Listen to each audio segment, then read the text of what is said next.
In this section, I'd like to talk about the nationality issue of this region. So, as we spoke about, in the 19th century, this rise of nationalism happened in Eastern Europe.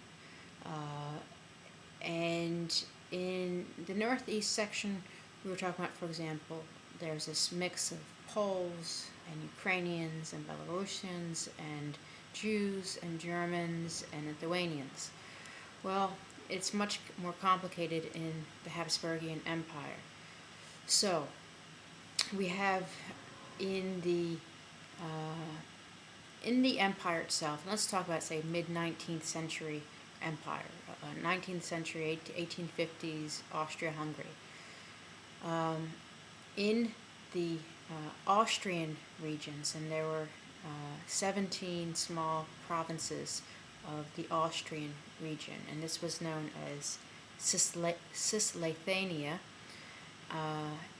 In the Hungarian section, this was known as Transleithania, and so in the Austrian lands, we have the a very large German population primarily. So we have Germans in what we'd think of most of regular Austria today. In the southern region, however, of what we'd think of where Austria is today, below that is modern Slovenia today and parts of Italy. And much of this region, or parts of this region, were controlled by the Austrians in the mid-19th century, and they controlled the area known as Istria, and this was a mixed Slovene and Italian section, and parts of the Tyrol Mountains had a mixture of Italians and German-speaking people. So if we look in this area of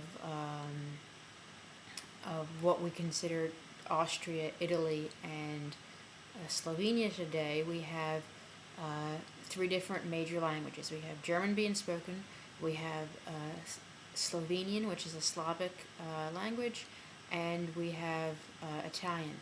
The Slovenes also were divided among two groups. A group that was closer to the Hungarian region were known as the Wends, W-E-N-D-S, and then there were Slovenians proper. What's the difference? There was a slight dialect difference, and today some people can still detect this.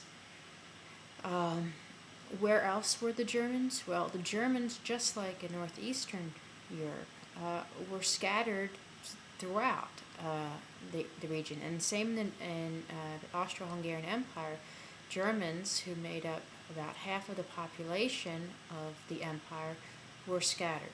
So we have a concentration in the Austrian region, but they made up many of the smaller towns and cities of the Austro-Hungarian Empire.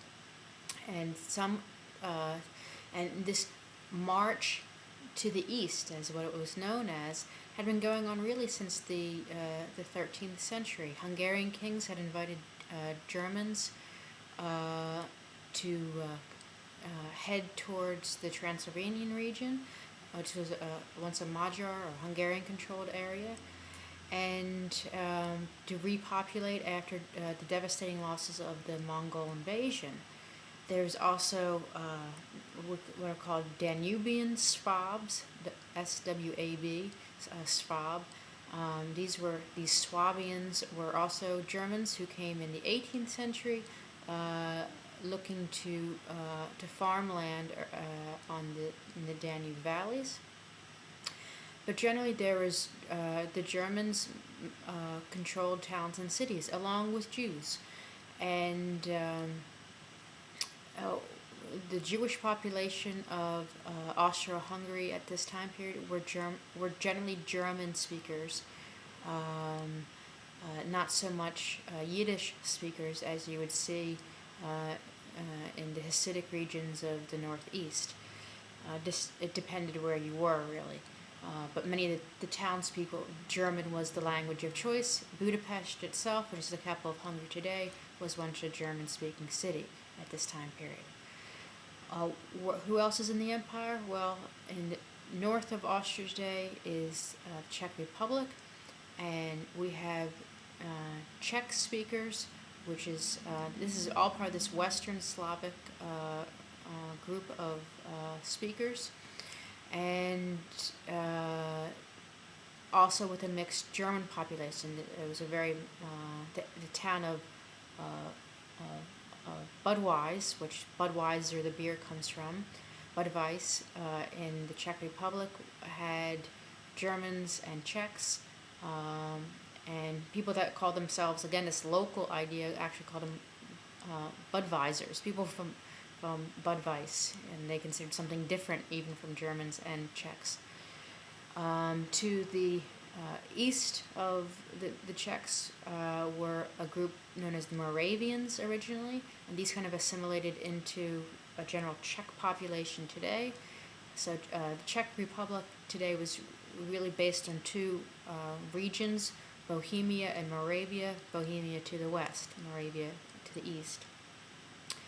And farther east was a larger Slovak population, who were generally sheep herders of the mountain region in this area, with Germans in the towns and cities. The Hungarian basin was made up of mainly Magyars, which are Hungarian speakers, or Magyar is the language, Magyar, and again many Germans and Jews throughout towns and cities. Farther east we hit the Romanian section, which is modern Romania today, were Romanian speakers, which is a Latin-based language that's associated with Italian, Spanish, and French and such. And this was a mixed Magyar and Romanian region primarily, but you also have Slavs from the north, the Ruthenians, sometimes known as Lemkos, in this area, and we have Jews throughout this region, and we have a large Roma population. The Roma, or Romani, are formerly known as Gypsies, and this was a nomadic group that lived throughout Central and Eastern Europe, and it used to be a very large population in this Hungarian-Romanian region.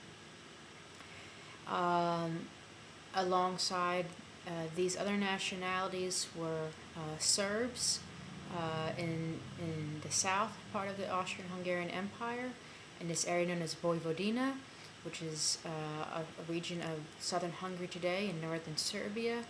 And even today, in the Serbian section, there are 6 languages that are considered official languages: Slovak, Serbian, Hungarian, I don't know, possibly German is one of the languages as well. I don't know the whole list. You can look that up, but still a multicultural area. And so there's this mixed ethnicity, and much of it depended on your job and where you lived and what region. And it was very normal that there were people of different language speakers throughout the region, and mixed throughout towns and cities and throughout the region.